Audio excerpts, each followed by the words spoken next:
Bret Hart, Davey Boy Smith, Dynamite Kid, Jim Neidhart, Owen Hart, Brian Pillman. These guys, they were all legends.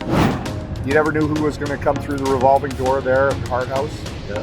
And it was always exciting and gave me quite a unique and interesting childhood for sure. When they stepped through the ring, you knew that they knew green business, right? Yeah. Whether there was 50 people out there or 50,000. I was the last person to see the Dynamite Kid in England too. Really? I was, yeah, in the hospice, and kind of a neat story. You're doing an event with the Rougeau brothers. Yes. Is there any heat? Prime time with Sean Mooney.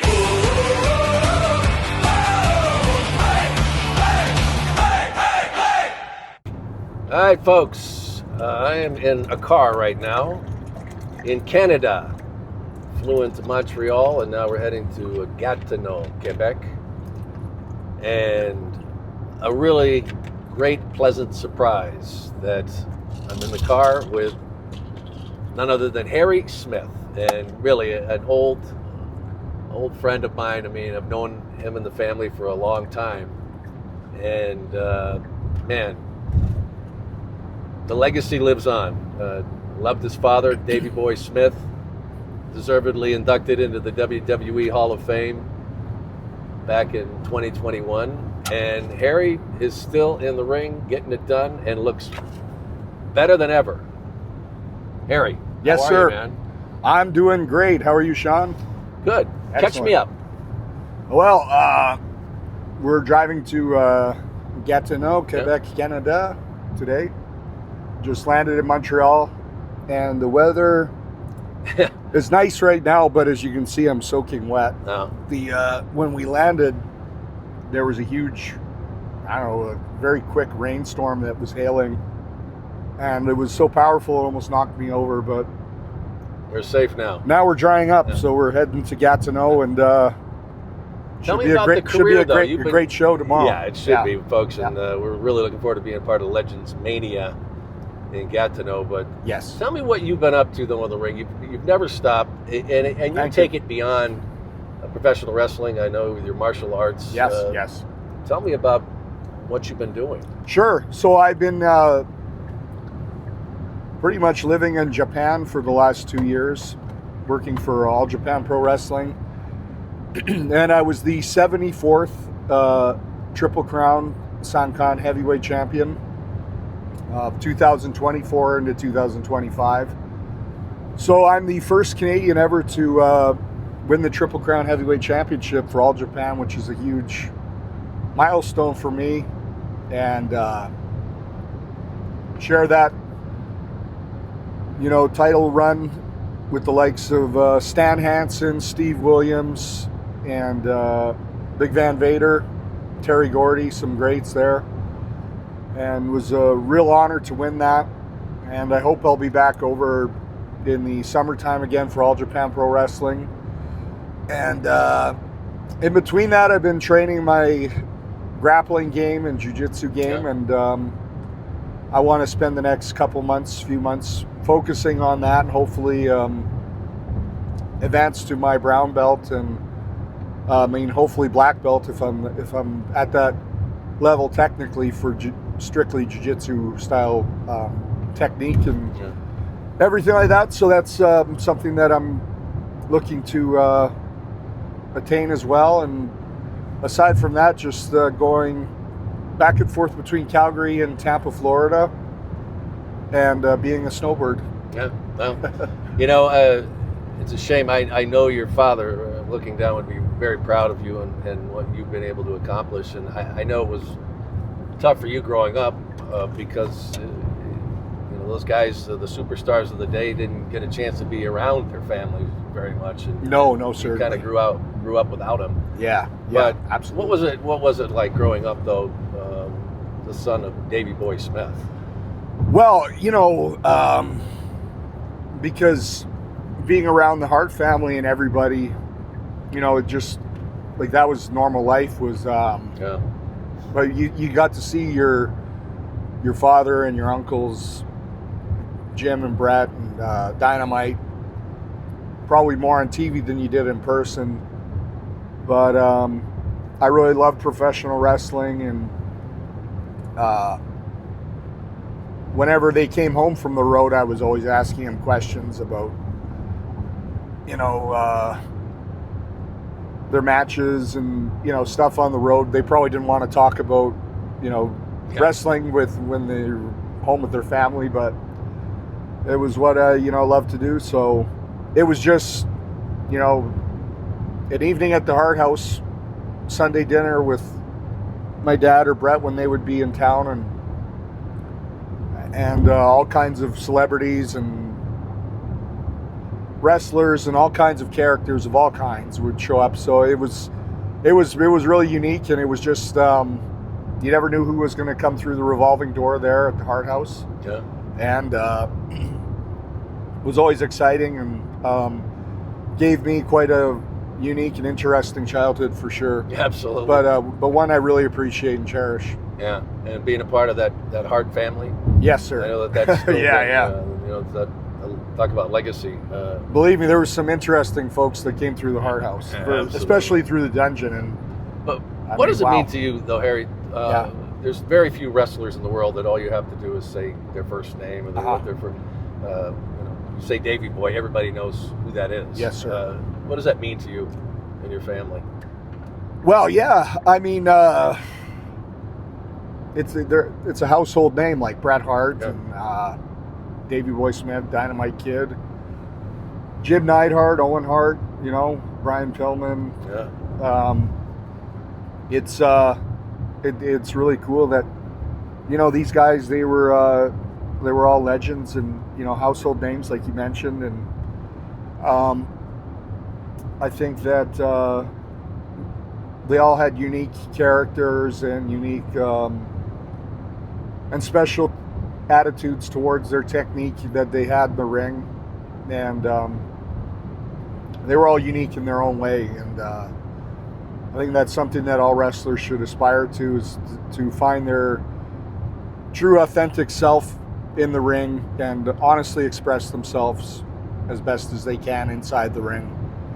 And you can try to be other people, but you need to be who you are out there, and that's what those guys all were, and they were probably more in their character than they were the real person, with back in those days especially, but maybe that's why the characters were so different and unique in those days as well, right? So well, it's in your blood. Yes, there's sir. No question about that, and Bret Hart, of course, has been a big influence in your life. Yes, of course. Tell me about that relationship with your uncle Bret to this day. Yeah, my Uncle Bret, I consider, probably pound for pound, technically the best wrestler of all time. And, he was the most steady and consistent during a time when there was a lot of big guys that were, I'm not going to say not talented to wrestle, but, in the 80s and 90s, it was the early 90s, it was the land of the big man, and Bret was able to tell stories with moves in the ring and to be able to really augment their skills and ability in the ring, and he was able to hide or camouflage weaknesses that they may have possessed in the squared circle.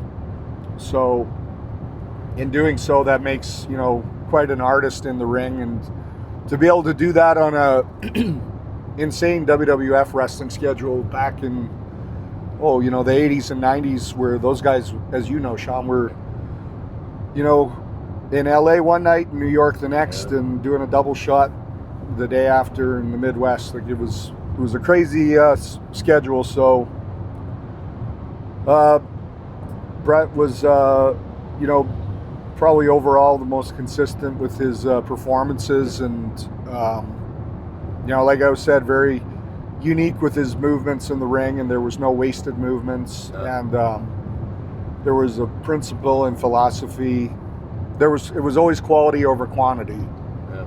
and very special and important impact that he had on the professional wrestling industry, especially out here in Montreal. Oh yeah, but You the know. world over. Oh, Really, yeah, too. I mean, and when anybody asks me, to me, he's Yeah. one of the best ever. But beyond that, has he been a father figure to you? Do you have that relationship, or is he? Well, he's always been a good guy to approach about advice on things with the wrestling business and wrestling industry, and his advice has always been very practical and very realistic, and certainly very helpful. And he's never going to BS you or lie to you about what you should do, and he's very honest with how he is, and I haven't got to see him a lot recently because of my tenure overseas in All Japan Pro Wrestling, but I've always respected his psychology and philosophy in the ring, probably most out of anybody. And you could always go to him and ask him advice on something that you think about a finish, and if he tells you no or doesn't think it's good, it usually isn't, and that's it's pretty much black or white there. And then if you do follow through with it and see how it is, it's usually his prediction was the correct one. So he was always very good with that, but I haven't got to see him a whole lot over the last couple of years because of being in Japan, but hopefully get to see him next month for Dungeon Wrestling if I am participating in that event as well. Yeah, I hope so. But I mentioned that WWE Hall of Fame induction for your dad, and would have loved to have had him standing on that stage, I'm sure. But what did it mean to the family for that to finally happen? Yeah, it was... unfortunately, he wasn't able to be a part of it. It was during the COVID pandemic. It was a wild, crazy time. It certainly meant a lot to me to be able to deliver the speech, albeit it was a short speech with my mom and sister on the stage, and doing it in front of like 10,000 computer screens in St. Petersburg at the arena because of the COVID time. But nonetheless, it aired and came out as I believe, a well-delivered and heartfelt speech. So I'm glad I got to do it. I'm glad I got the ring, and it was certainly well deserved, and it was a great memory. Of course, I would have loved to have been in front of a live audience, but that was the time it was being done at, and got to see the Hulkster that day, and Scott Hall, and guys that are unfortunately no longer with us, but a great memory I have of being a part of them that weekend. Yeah, and of course, your dad part of the British Bulldogs, that also are very well remembered, one of the greatest tag teams ever. Yes. What did that do for your dad's career, though? He was really young when those two teamed up, him with Tom Billington, and what did that do for his career to be with Tom at the time, Dynamite Kid, and what they were able to accomplish? I mean, I think that they were pound for pound the greatest and most influential tag team of our time, because they really influenced a lot of modern tag teams, and they delivered a very honest and unique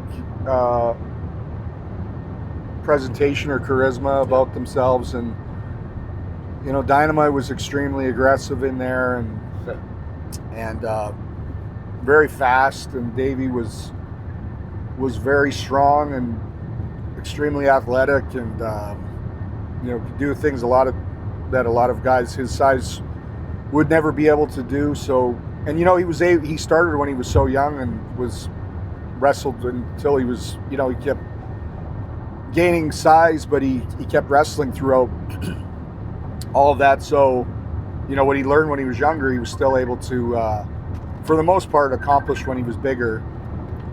And a lot of these big bodybuilders get into wrestling now, and they aren't move like that. Yeah, they're not capable of that. No. And that's so he was very unique with that. So, I think that they when they stepped through the ring, you knew that they mean business, right? Yeah, and absolutely. And Dynamite, when he went out there, he gave it 110%. Yeah. Whether there was 50 people out there or 50,000, and extremely passionate about the wrestling industry and business, and he was a 1 in a million, man. He was him and Davey both super athletes, and Oh yeah, I think at one time he was considered one of the best in the world. Yeah, for sure. Yeah, and however people thought of him outside of the ring, you can't deny. Yeah, no, absolutely. Absolutely. And you know what? People might say a lot of stuff, but nobody's perfect. And those days, it was the wild, wild west. Yep. And nobody can say that they were perfect or Mr. Clean or anything like that. So people talk and whatever. That's that. So well, and unfortunately, it didn't end well. But it did give your father an opportunity to go on and have his own career and really rise to the top of the WWE. Absolutely, yeah. But here we are, decades later. And I was the last person to see the Dynamite Kid in England too. Really? I was, yeah, in the hospice, and kind of a neat story. And years prior, when I'd go visit him, I would usually bring him some vodka and a big pack of cigarettes, because I don't know, what else do you get Tommy? Yeah.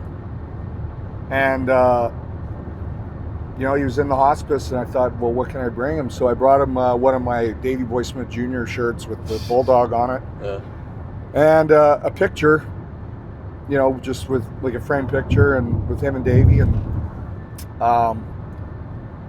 he was in bad shape, and I never posted those pictures I took with him from that day because of his condition, and he couldn't give me a verbal yes or no answer. Like, that's how bad he was. And I was told that when the day he died, he was wearing my T-shirt that I gave him. So that's pretty cool story, Wow. So, and I'm glad I was the last person to see him, and that was tough.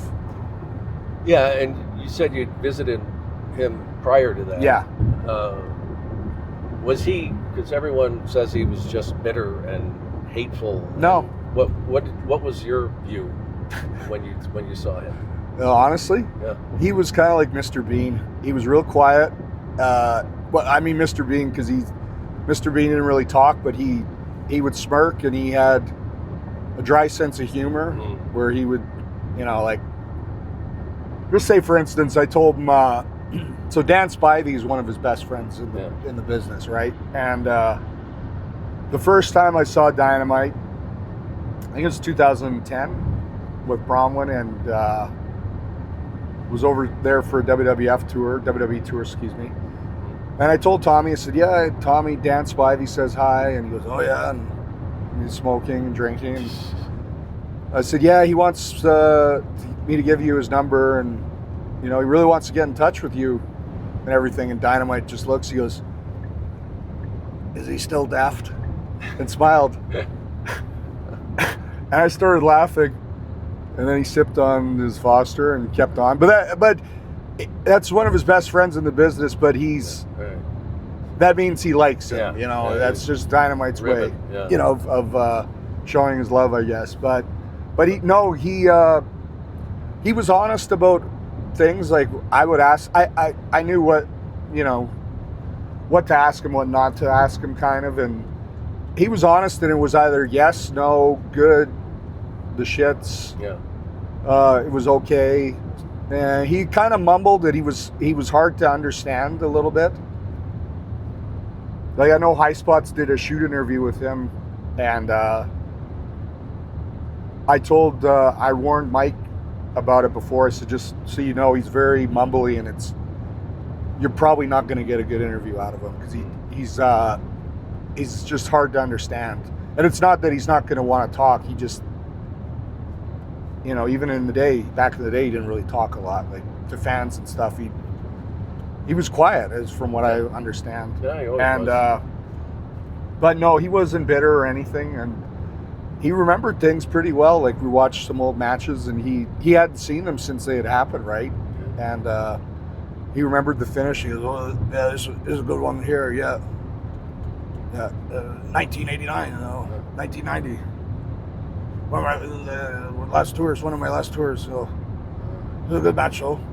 That was about it, Yeah.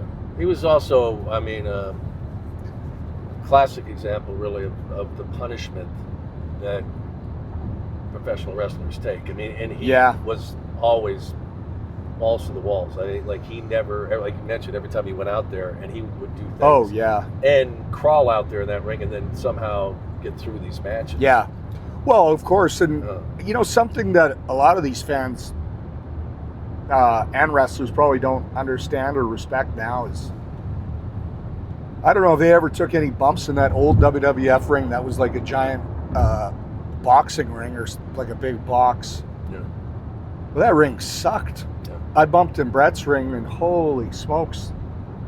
Like, I heard it wasn't until Vince started taking bumps in '98 with Austin that he said, like, he's going to change the ring.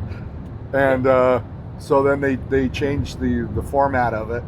But when I was there too, the ring was stiff as shit. I would have rather bumped in the dungeon, honestly. Like, that ring was horrible. I'm not joking. It was. I don't know, but they act like as if they're bumping in a trampoline, but that ring was it was hard as shit. And then those guys were going hard every night. So awesome. That's how it was.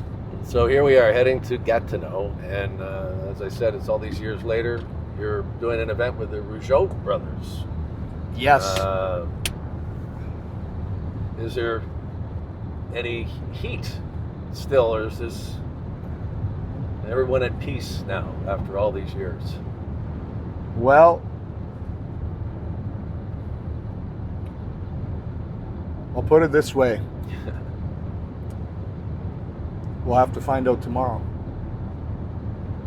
And that's going to conclude this interview, folks, because we're going to be at LegendsMania. It will have happened when you see this. But Harry, it's been awesome talking to you and catching up. Thank you. Merci. He's still in the ring.